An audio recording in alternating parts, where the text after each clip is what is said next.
Rabbil alamin. Assalatu wassalamu ala ashrafil anbiya'i wal mursalin wa ala alihi wa ashabihi ajma'in. Wala hawla wala quwwata illa billahil aliyil azim. Allahumma la sahla illa ma ja'altahu sahla wa anta taj'alu hazana iza syi'ta sahla. Rabbi shrah li sadri wa yassir li amri wa hlul 'uqdatam min lisani yafqahu qawli, amma ba'du.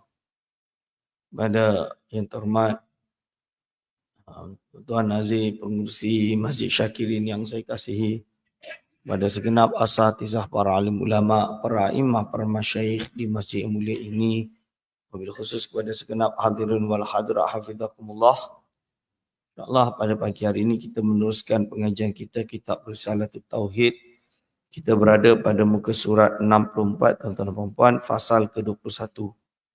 Bismillahirrahmanirrahim. Qala mu'alifur rahimahullah wa nafa'ana bihi wa bi'ulumihi amin. Fasal ke-21, proses mencapai tauhid syuhudi. Jadi tauhid syuhudi, apa tauhid syuhudi? Percaya, bukan percaya, iaitu anta'budallaha ka'annaka tarah. Engkau beribadah kepada Allah seolah-olah engkau melihat Allah. Ini adalah tauhid syuhud. Maksudnya, esakan Allah dan menyaksikan bahawa segala sesuatu ini adalah pentadbiran Allah. Berarti engkau mencabut segala ananiyah, sifat egoistik engkau daripada diri kalian semua. Jadi dah tak ada istilah ego. Jadi tahu bahawa segala yang kita lakukan ini adalah datang daripada Allah dan untuk Allah semata-mata. Dan tidak merasa bahawa diri kita ini yang menjalankan. Inilah tauhid yang paling tinggi, tuan-tuan. Benar-benar mengesakan Allah dalam zatnya, sifatnya dan af'alnya. Lalu dia kata, manishtaghala bina lahu a'mainahu wa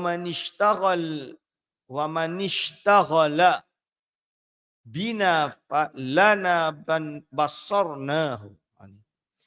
So siapa yang sibuk dengan kami kerana dirinya sendiri, maka kami akan butakannya. Jadi man ishtaghala bina lahu, dia buat ibadat, dia buat amalan bukan kerana Allah SWT tapi kerana untuk diri dia. Ibarat dia hari ini, dia sedekah, banyak sedekah tuan-tuan. Masya Allah. Datang ke Gombak Setia ni, ke rumah beri bantuan, telur, bereh, duit, semua diberi. Tujuan dia apa? Biar orang vote dia, contoh dia. Biar orang pangkah dia. Berarti dia buat ibadah tersebut, ishtaghala bina. Dia menyibukkan diri dia pada Allah SWT.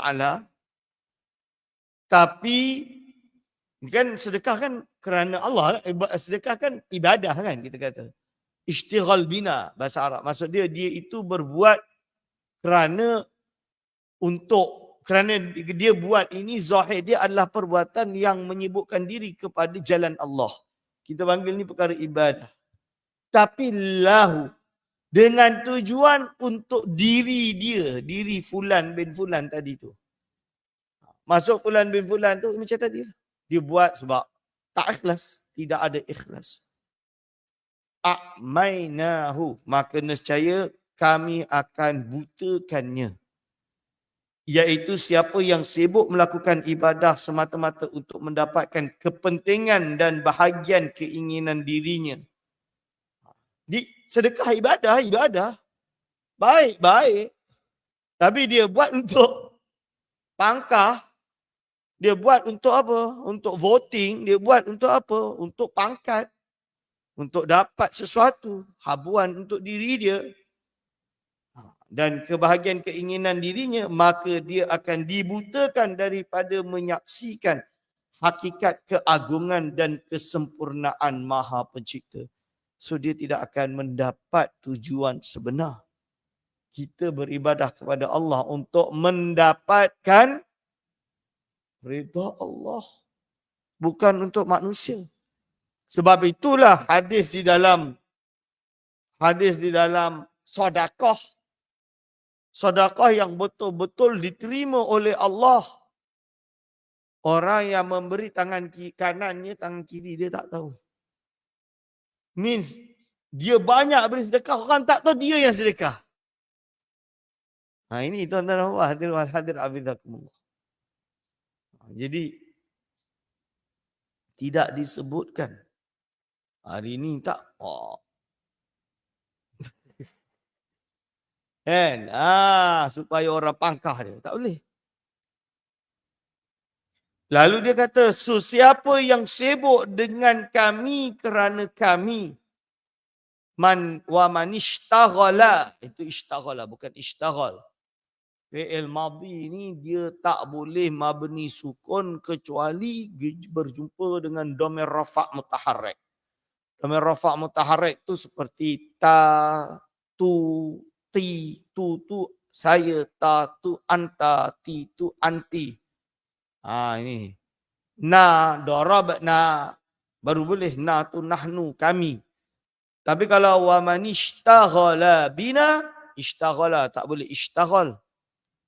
Bahasa Arab dia ada kaedah. Sesiapa yang sibuk dengan kami kerana kami, ishtaghala bina lana, dia buat ibadah pada Allah untuk Allah, basarnahu, maka kami akan tajamkan pandangannya. Ini. Sesiapa yang menyibukkan dirinya dengan ibadah dan kehambaan kerana kesetiaan perhubungannya kepada Allah Azza wa Jalla, maka dia akan diberi cahaya pandangan hati yang sempurna untuk menyaksikan hakikat ketuhanan dan kesempurnaannya dalam ketauhidan dan kecintaan. Berarti kunci untuk mendapat tauhid syuhudi, untuk mendapatkan anta'budallaha ka'annaka tarah, yaitu tingkatan tertinggi di dalam ibadah ihsan. Ihsan yang tertinggi itu adalah ikhlas.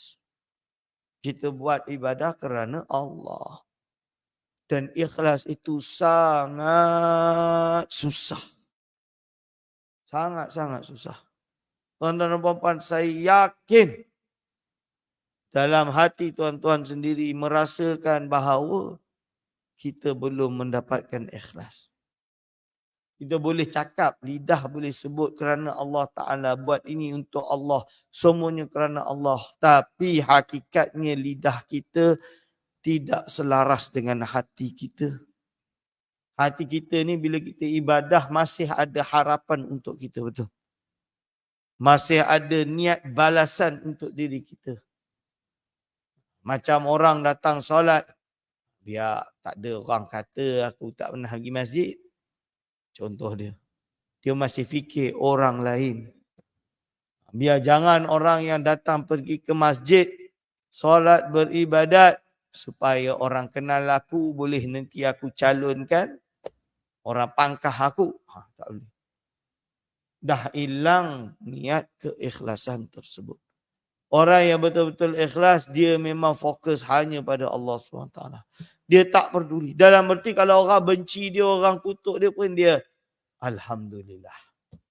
Jadi orang tak tahu yang aku ni buat kerana Allah. Dan dia memang betul-betul nak buat hanya kerana Allah. Susah. Kenapa Ustaz Aiman bahas benda susah-susah ni dekat masjid tu? Ini bukan benda susah. Ini benda yang susah untuk dibuktikan, tapi fakta di dalam praktikal disebut oleh Imam Ghazali. Imam Ghazali kata dalam kitab al-munqidh minad dhalal. Aku membaca aku ketika berhendak untuk mempelajari ilmu tasawuf. Jadi Imam Ghazali dulu tu mengaji akidah sangat hebat. Mengaji falsafah sangat hebat untuk hentam falsafah. Mengaji fiqh ni dari kitab depa ni syarah, karang kitab jawab mazhab Hanafi, karang kitab jawab mazhab Maliki, karang kitab usul fiqh. Bukan sedikit. Hands full kita panggil. Penuh. Tangan kita penuh. Jari kita penuh. Banyaklah kitab dia karang. Bila dia menjatuhkan hujah-hujah ahli falsafah. Berdebat dengan falsafah ni susah. Sebab ahli falsafah ini bahasa dia tinggi. Dan memang salah satu kaedah kehebatan ulama' menunjukkan kehebatan dia adalah menggunakan bahasa tinggi supaya orang awam tak faham. Dan bila bahasa itu tinggi, ilmuwan yang cikai-cikai ni, dia baca pun dah tak faham, dia nak tegur, dia takut lah. Bahasa dia tinggi. Ini fakta.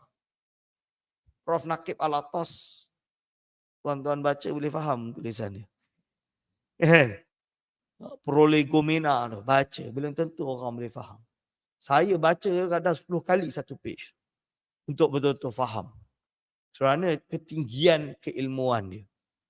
Di Maghribi ada satu guru saya, profesor saya di Maghribi, salah satu. Nama dia Profesor Dr. Toha Abdul Rahman. Dia di dunia Arab dan Eropah ni mendunia. Maksud dia karangan buku dia memang kelas pertama. Mendapat banyak prize. Bukanlah Nobel Prize. Tapi Morocco punya, Saudi punya, macam-macam memberi dia penghormatan. Sebab dia tulis dalam bahasa Arab. Bahasa Arab dia sangat tinggi tentang falsafah. Melawan golongan atheis, melawan golongan yang tak percaya Tuhan, golongan liberal, golongan yang tak betul. Itu semua dia karang buku. Buku dia sangat tinggi, bahasa dia sangat tinggi. Jadi orang nak lawan balik pun tak berani. Ini kehebatan dia tu. Jadi hadirin wal hadir hafizakumullah. Imam Ghazali berhasil meruntuhkan hujah-hujah ahli falsafah dengan bahasa falsafah. Dalam kitab dia Tahafutul Falasifah. Menyebabkan dia jadi terkenal di Baghdad tu sampai khalifah jumpa dia. Kira kalau hari ini mendapatlah ketua profesor lah gila negara kan. Mendapat profesor negara ilmuwan tersohor. Ini fakta. Tapi Imam Ghazali lepas tu dia tak dapat ni. Dia tidak dapat ikhlas tu. Dia bukan sakit jiwa, dia ada dalam jiwa dia meronta-ronta. Dia apa yang terjadi? Dia macam something is not right. Jadi apa terjadi tuan-tuan? Dia meronta-ronta, maka dia ni meletakkan seluruh jawatan dia. Dia apa jawatan yang dia ada, dia letakkan semua jawatan dia. Lepas tu dia pergi lari keluar dari Baghdad. Dia tahu ada satu yang tak betul pada diri aku. Cakap agama tapi macam hipokrit. Imam Ghazali ni bukan kita hari ni. Dia lari pergi ke Quds. Pergi ke Palestina, pergi ke Palestine, pergi ke Syam, pergi ke Masjid Al-Aqsa, sampailah ke Syria, Damaskus. Ketika di situ, dia lihat bagaimana kesolehan orang-orang Damaskus. Kesolehan golongan-golongan sufi yang tidak mengharapkan nama, pangkat, harta dan lain-lain. Hanya ibadah kerja dia dekat masjid. Ibadah. Solat. Malam. Tahajud. Bila ditawarkan duit pun dia tak ambil. Dia hanya ambil makanan cukup sehari tersebut. Untuk hidup. Tak berharap yang lain. Maka mula dia bercakap dengan beberapa orang. Dia alim. Lepas tu ada satu guru sufi dia. Ni yang jadi guru sufi dia. Bila bertemu guru ini, guru dia berbicara dengan kalam hakikat. Macam inilah. Menyebabkan dia rasa kotor. Sehingga dia sesuatu yang kurang. Maka Imam Ghazali bertukar arah. Dia kata, apa yang menyebabkan Syekh ini macam tu? Ikhlas dia tinggi. Ibadah dia tinggi. Apa yang membuatkan dia macam tu? Ilmu tasawuf. Dia menemukan itu. Bukan Syekh itu kata. Dia menemukan ilmu tasawuf. Maka bila dia menemukan ilmu tasawuf, dia berusaha untuk belajar apa itu ilmu tasawuf. Falsafah dia baca buku Ibn Sina. Dia lawan Ibn Sina. Ibn Sina kot. Fiqh dia baca kitab fiqh. Dia karang kitab fiqh. Dia syarahkan kitab fiqh. Dijawab kitab fiqh. Akidah dia karang. Dia baca kitab-kitab. Dia belajar dari guru dia Imamul Haramain. Kitab Syamil fi Usuluddin. Al-Irsyad dan lain-lain. Dia karang kitab yang sebanding dengannya. Al-Iqtisad fil I'tiqad. Dan lain-lain. Itu Imam Ghazali. Tapi bila tasawuf, apa teori dia? Dia merujuk, dia cakap, aku merujuk kepada kitab Qutul Qulub Abi Talib Al-Makki. Kitab asas dia. Kitab-kitab yang dikarang oleh Al-Haris Al-Muhasibi, Risalatul Mustarsyidin, Ri'ayatu fi Hukukillah. Lalu aku membaca surat-surat dan lembaran kalam Imam Junaid Al-Baghdadi, Sayyidut Ta'ifah, murid kepada Al-Haris Al-Muhasibi, Imam Junaid. Dia kata, lalu aku membaca kitab-kitab, risalah-risalah, kisah-kisah Al-Shibli, kalam-kalam Al-Shibli. Al-Shibli ini sufi besar, murid kepada Imam Junaid.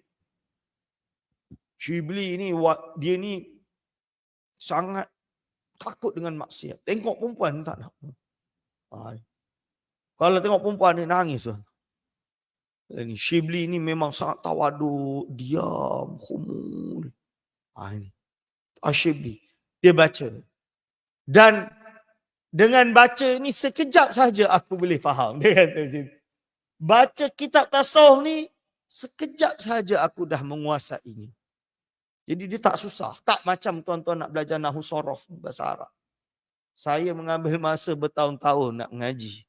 Dari Jurumiyah sampai Alfiyah Ibn Malik Khatam. Lama. Bukan sekejap. Nak menghafal lagi. Bukan senang. Belajar fiqah ni. Baca matan, baca syarah, baca hasyiah, baca kecil. Fathul Qorib, Fathul Mu'in, Fathul Wahab. Syarah-syarah dia bermusyawarah lagi. Itu baru boleh menguasai ilmu tersebut. Tapi bila bab tasawuf ni, Ghazali kata, aku belik-belik baca sekejap je aku dah faham, dah habis. Tapi yang susah adalah mempraktikkan, mengamalkan, menzahirkan ilmu tersebut dalam diri kita. Dia kata sangat susah. Kita cakap ikhlas, lidah ikhlas, hati pandang kot lain. Kita berbicara tentang taubat, pentingnya taubat. Tengah cakap taubat tu kita takabur. Lepas tu kita lupa taubat. Cuba tuan-tuan sedar, betul ke tidak? Kita berbicara tentang mahabbah, cinta. Cinta hanya kepada Allah dan Rasulnya. Tapi hati masih cinta harta dunia. Hadirin wal hadirah hafizakumullah. Kita berbicara tentang membersihkan hati. Tapi lidah kita masih kuat mengata orang. Ini fakta. Kita berusaha dan mendakwa dan mengajarkan ilmu tawakal. menyerahkan diri pada Allah. Tapi kita masih bergantung dengan harta dunia. Ini fakta. Macam mana tuan-tuan? Jadi sebab itu kita perlu kepada bimbingan guru untuk sentiasa mengingatkan kita, mengetuk kita. Jangan kita sombong. Di beberapa orang dalam jabatan-jabatan agama atau ustaz-ustaz, dia kata kita perlu tasawuf tapi tak perlu kepada guru, kepada tarekat. Saya kata impossible. How can you belajar fiqh tak ada guru? How can you belajar akidah tak ada guru? How can kita pergi, kita sakit jiwa, nak mengubati hati, nak mengubat penyakit kita, tapi kita tak jumpa doktor. Is it possible? It's not possible. Dari situlah datangnya tarbiyah ruhiyah. Training ni guru dengan murid. Itu tujuan ada guru dengan murid.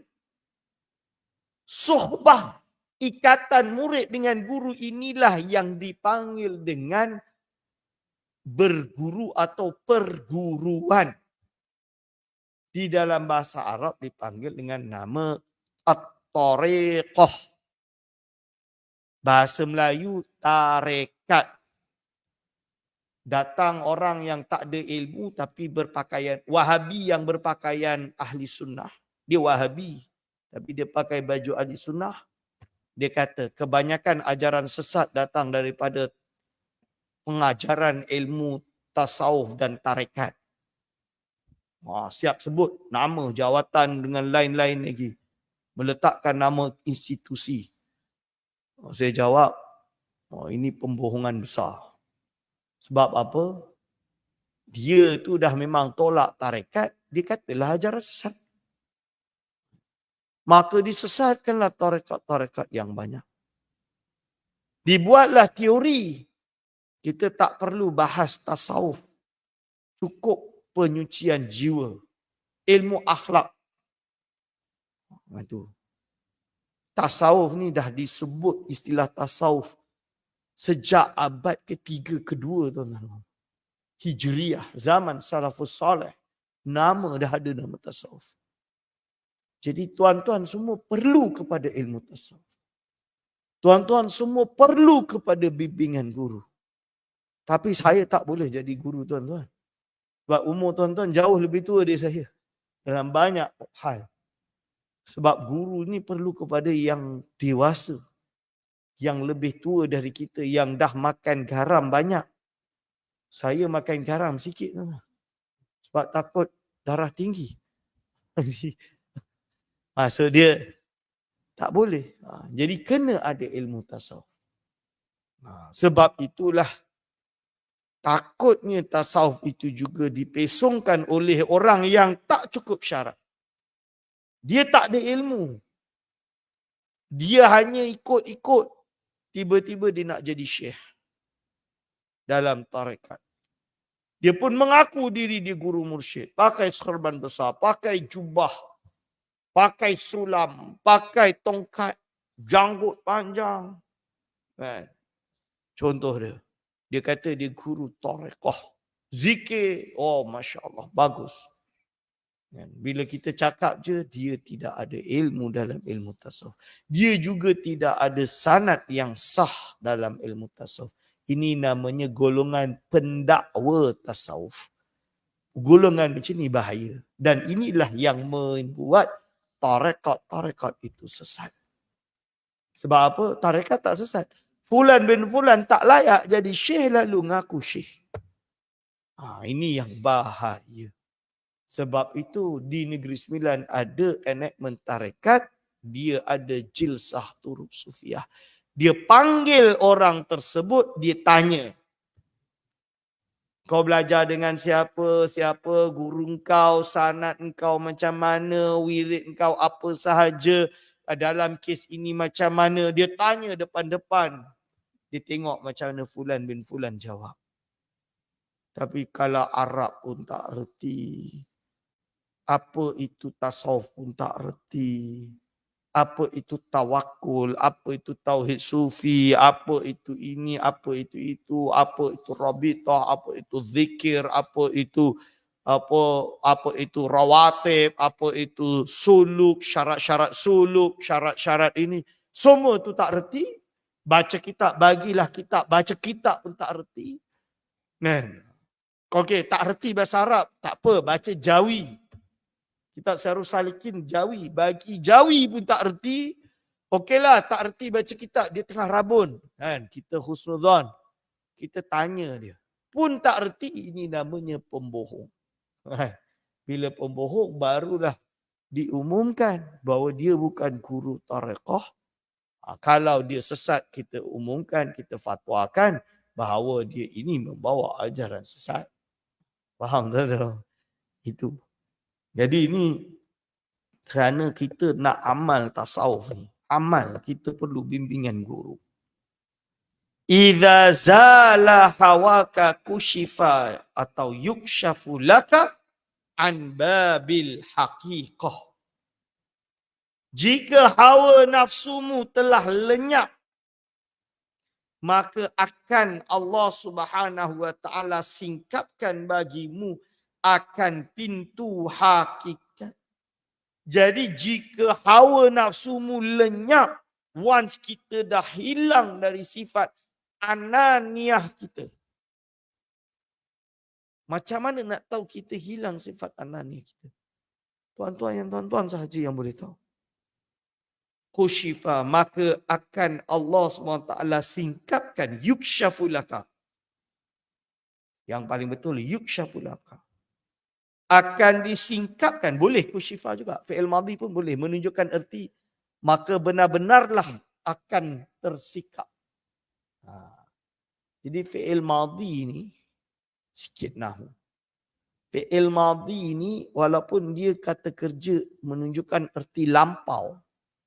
Dalam beberapa keadaan dia boleh memiliki erti akan datang. Contoh dia, qad qamatis salah, qad qamatis salah. Qamat as-salah kan? Itu fi'il madhi. Telah berdiri. Padahal kita baru nak solat. Kita baru nak solat. Betul. Qad qamatis salah kan kita baru nak solat. Belum solat lagi. Orang yang tak faham nahu dia akan kata, kenapa tak kata sanakumu solat ke sayakumu solat? Kenapa qad qamat? Itu erti dia kadang-kadang litakrib, dah dekat dah. Qurbah. Saat lagi ni saat ni nak solat. Qad qamatis salat. Saat ni nak solat ni. Ni lebih kurang macam tu. Ini. Ada juga fi'il madhi. Fi'il madhi. Contoh dia Alfiyah Ibn Malik. Qala Muhammadun huwa ibnu Maliki. Itu kitab nahu paling tinggi di dunia. Universiti Qarawin ngaji sampai saya di pondok di paling timur ngaji. Paling barat ngaji, paling timur ngaji. Wajib hafal. Cuma saya sedih kalau kat Malaysia ni dah jarang orang baca kitab tersebut. Stamp tu dia potong. Dari 1,002 baik dia jadi 250. Tak boleh, dia kena baca semua. Qala Muhammadun huwa ibnu Maliki. Dia baru menulis. Belum hati, baru nak karang. Dia kata qala, telah berkata Muhammad ibn Maliki. Diri dia lah karang tersebut. So orang kritik. Kau ni baru nak menulis. Kau dah kata qala. Apa buat? Kenapa kata qala? Jawapan dia, Syekh Khalil Bangkalan di Pulau Madura tu, dia ada satu ulama nahu hebat yang mengkayakan Pulau Jawa atau Indonesia dengan ilmu nahu saraf. Nama dia Khalil Bangkalan. Syekhuna Khalil Al-Bangkalan. Syekhuna Khalil Bangkalan. Dia belajar di Mekah. Dia yang bawa Alfiyah Ibn Malik ke tanah Jawa. So dia ada syarah dia sendiri. Dia mengaji dengan Syekh Ahmad Zaini Dahlan. So, dia syarah dia kata, qala, walaupun kata fi'il madhi, tapi kadang-kadang menunjukkan erti akan datang dengan makna benar-benar akan terjadi. Misalnya Allah SWT berfirman, Ata amrullah. Dalam Quran ada firman Allah, Ata amrullah. Amrullah tu kiamat. Kiamat dah ke belum? Belum. Ata telah datang kiamat. Mana kiamat datang lagi? Oh, maksud dia Allah menegaskan kepada kita benar-benar kiamat akan datang. Nampak tu? Ini pentingnya ilmu nahu dan saraf. Cuba tuan-tuan baca ni. Idza zala hawaka kushifa laka an babil haqiqah. Jika hawa nafsumu telah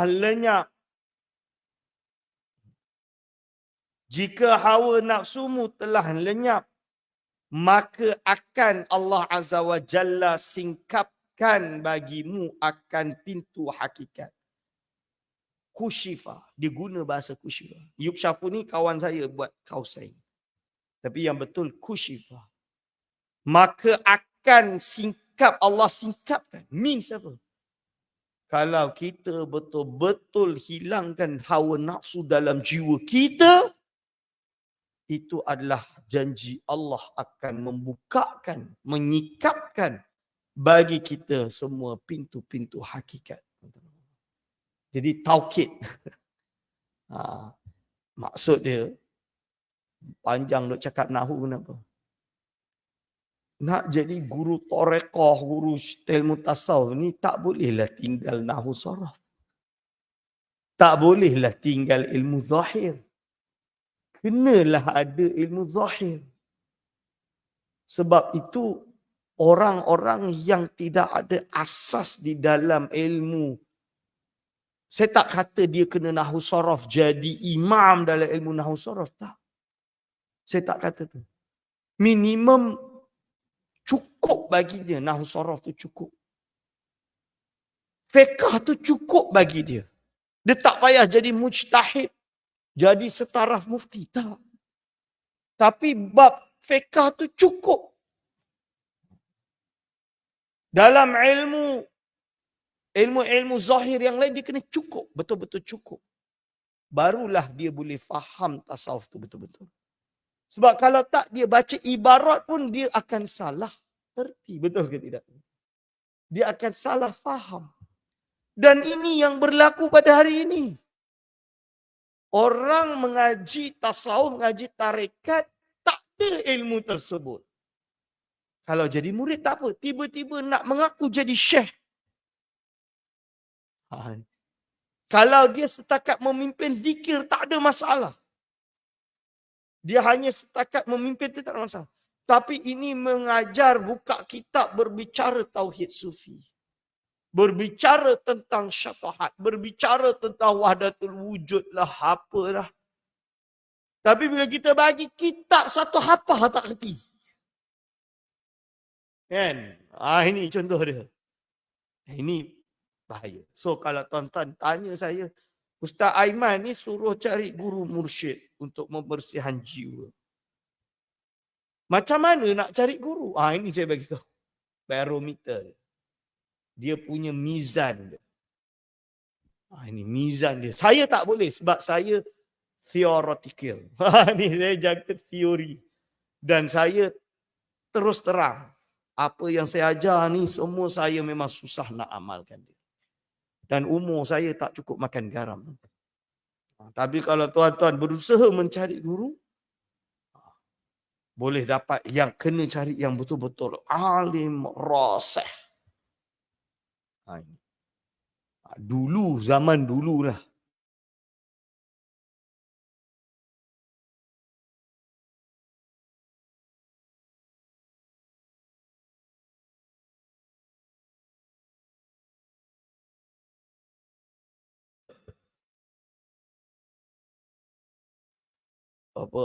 Tok Guru Haji Lubuk Tapah. Masya Allah. Tuan Guru Haji Hashim Pasir Tumbuh. Ini ulama-ulama hebat. Memang betul-betul ilmu tu takamul.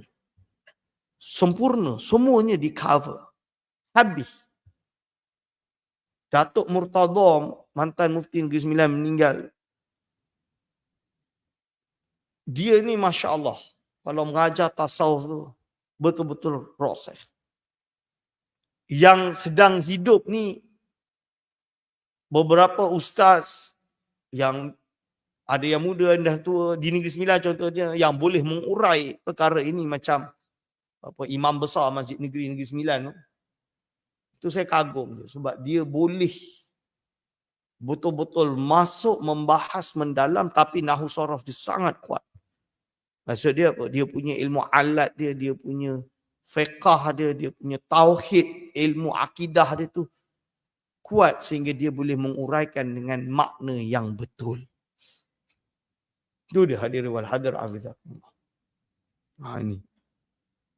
Tapi bukan senang, tapi kena cari. So betul-betul kusyifa laka, tersikap bagimu akan pintu hakikat. Maksud dia, jika keinginan duniawi dan syahwat yang rendah sudah lenyap, maka Allah akan bukakan pintu hakikat ketuhanan kepadamu. Sehingga kamu mengenalinya, mencintainya dan menyaksikan hanya dia. Maksud hakikat di sini, bukan macam orang. Inilah. Bukan macam orang duk mengajar hakikat dekat YouTube tu kan.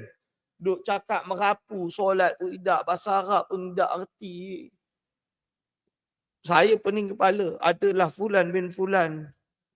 Dia tu mengajar terkenal, dulu pernah terkenal sampai dijemput oleh general lah, oleh polis, oleh TLDM lah kan, untuk mengajar ilmu hakikat tasawuf. Fulan bin Fulan tu mengajar kitab Hikam Ibnu Athaillah Sakandari tapi pakai terjemah saja. Uraian dia, ya Allah, merapu tuan-tuan. So sampai Jabatan Agama tangkap. Bukan tangkap lah, memang nak tangkap lah, tak dapat tangkap. Tapi memang merapu. Ini contoh dia. So, lagi-lagi Jabatan Mufti suruh saya lah pergi depan. Tapi saya tak lah, waktu tu saya berhujah je lah. Kalau tertutup tu saya berhujah. Nah ini, contoh dia. Ini bahaya. Sebab dia tidak ada asas. Dia baca Melayu, diterjemah sukut hati dia. Tengok. Sedetail ini, bahasa ulama tasawuf. Ini bukan Quran ni, ini bahasa ulama tasawuf. Pendek je. Kan? Kita boleh uraikan. Sebab apa? Bahasa mereka, bila kita kata ulama tasawuf ini, bahasa dia tinggi. Bahasa dia itu simbolik. Simbolism. Itu memang terkenal. Kalau nak faham tu, you kena betul-betul berada di dalam dunia dia, baru boleh faham. Nahu sorof kalau baca pun tak reti, mengandalkan terjemahan, wassalam lah. You will not survive. Orang akan salah interpretasi dan tersesat atau menyesatkan. Ini. Pintu hakikat yang sebenar betul-betul ma'rifatullah. Kenal Allah. Tahu Allah. Benar-benar cinta Allah. Dia tak cinta dah dunia ni. Dia tak cinta dah perempuan. Tidak cinta dah benda-benda lain. Tak cintalah murid. Tak cinta. Menyaksikan hanya Allah. It means dia dah blind dengan dunia ni. Allah hijabkan dunia terhadap diri. Zahir dia tak peduli pakaian mahal, dia tak peduli teknologi, dia tak peduli murid. Dia peduli diri dia sendiri sahaja. Means dia tak pedulilah nak masuk YouTube, nak masuk TV, nak masuk radio, nak masuk ni, nak ada kelas pengajian, nak cari. Dia tak peduli. Dia urus diri dia sendiri sahaja. Kalau orang datang berguru dengan dia pun seorang, dua. Dah tak peduli pun tentang harta, tentang apa semua. Ya. Jadi dia tidak akan menampakkan diri. Itu orang yang hakikat yang sebenar. Yang betul-betul sampai derajat hakikat. Ni.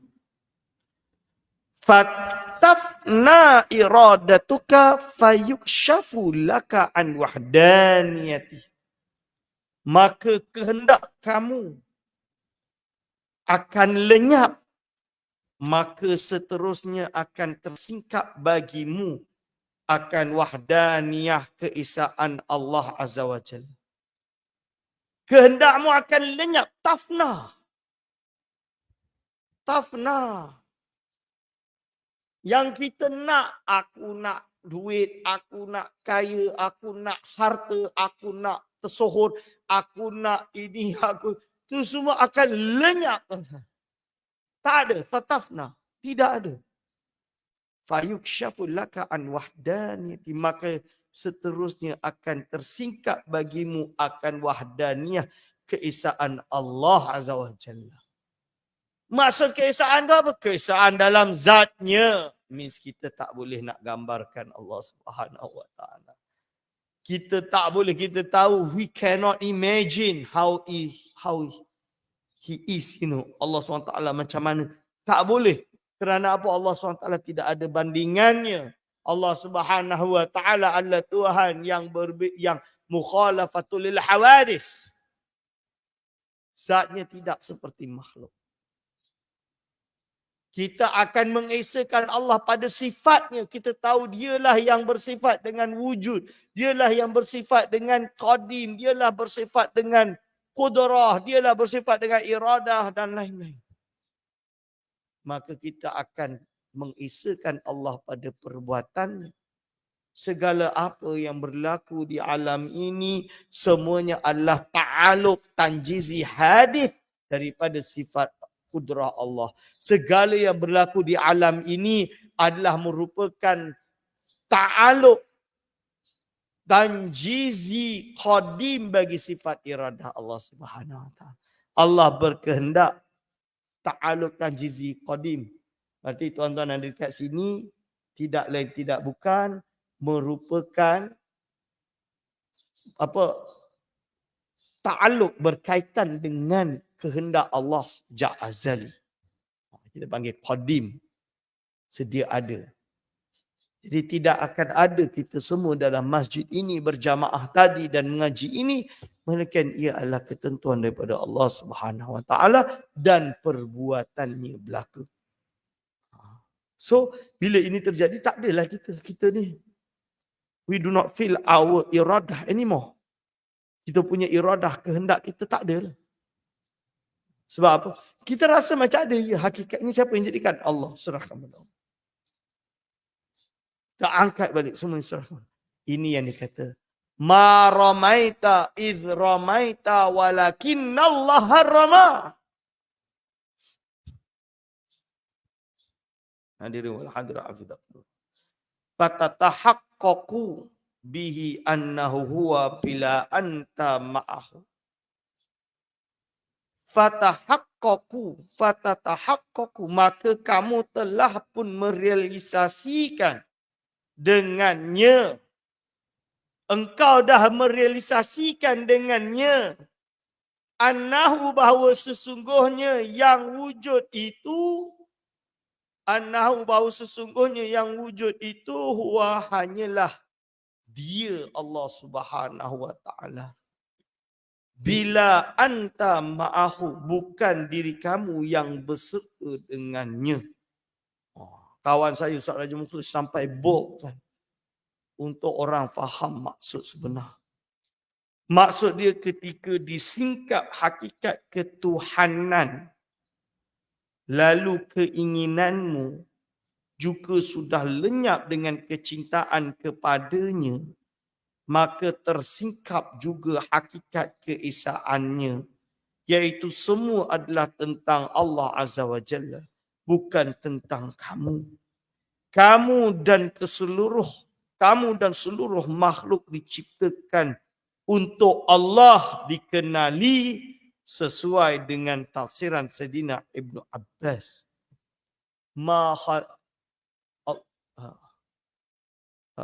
ma khalaqtul jinna wal insa illa liya'budun. Firman Allah, ma khalaqtu, tidaklah aku ciptakan jin dan manusia illa liya'budun, melainkan untuk aku dikenali. Itu. Illa liya'budun, melainkan untuk beribadah. Ditafsirkan oleh Ibnu Abbas. Ini Ibnu Abbas, Sayyidina Ibnu Abbas, illa liya'budun, melainkan untuk dikenali. Untuk Allah dikenali. Ini. Boleh faham tuan-tuan? Diri wal hadir hafizakumullah. Fatatahaqqaqu bihi annahu huwa bila anta ma'ahu. Bukan berarti aku ni Tuhan, ini Tuhan, semua ni Tuhan, kerana tidak ada yang wujud melainkan Allah. Berarti semua ni adalah Tuhan. Itu pantheism, kufur. Syirik dan kufur. Ulama sufi tak kata macam tu. Itu bukan maksud ulama sufi. Ulama sufi bermaksud dia segala sesuatu ini hanyalah ta'aluk tanjizi hadis daripada sifat kudrah Allah. Lebih kurang macam tu. Tu bahasa intelektual ilmu kalam. Sebab hari ini ada sebahagian tokoh ilmu kalam, termasuk tokoh yang pernah saya ambil ilmu daripadanya dan saya sangat hormati dia, Syekh Sa'id Fudah dari Jordan. Dia Asy'ariyah ahli sunnah jemaah. Tapi dia hentam sampai tas sufi-sufi pun dia hentam. Dia tuduh wahdatul wujud sesat, dia hentam Ibnu Arabi. Dia sesatkan Ibnu Arabi dan lain-lain. Tapi saya kata dia this is not the definition of ulama sufi. Sebab definition ulama sufi, saya gunakan bahasa ilmu kalam, bahasa akademik. Semua yang ada di sini adalah merupakan ta'aluk tanjizi hadis bagi sifat Allah SWT. Dan merupakan reflection, pembuktian daripada sifat iradah Allah, yang mana semua ini merupakan ta'aluk tanjizi qadim daripada sifat iradah Allah Subhanahu wa ta'ala. Bagi yang faham ilmu kalam, dia akan faham. Ini dia hadirin wal hadirat hafizakumullah. Iaitu menerangkan tentang menerangkan tentang iaitu bagaimana proses, bukan bagaimana, proses mencapai tauhid sufi, iaitu membersihkan hati menuju kepada Allah Subhanahu wa ta'ala. Qulu qauli hadza astaghfirullah li wa lakum. Insya-Allah minggu depan kita tak ada, kan? Sebab 29 ada insya-Allah. Baru kita masuk kepada pencarian dan hijab. Pencarian dan hijab. InsyaAllah. Aqulu qawli hadza astaghfirullah li wa lakum. Wassalamualaikum warahmatullahi wabarakatuh.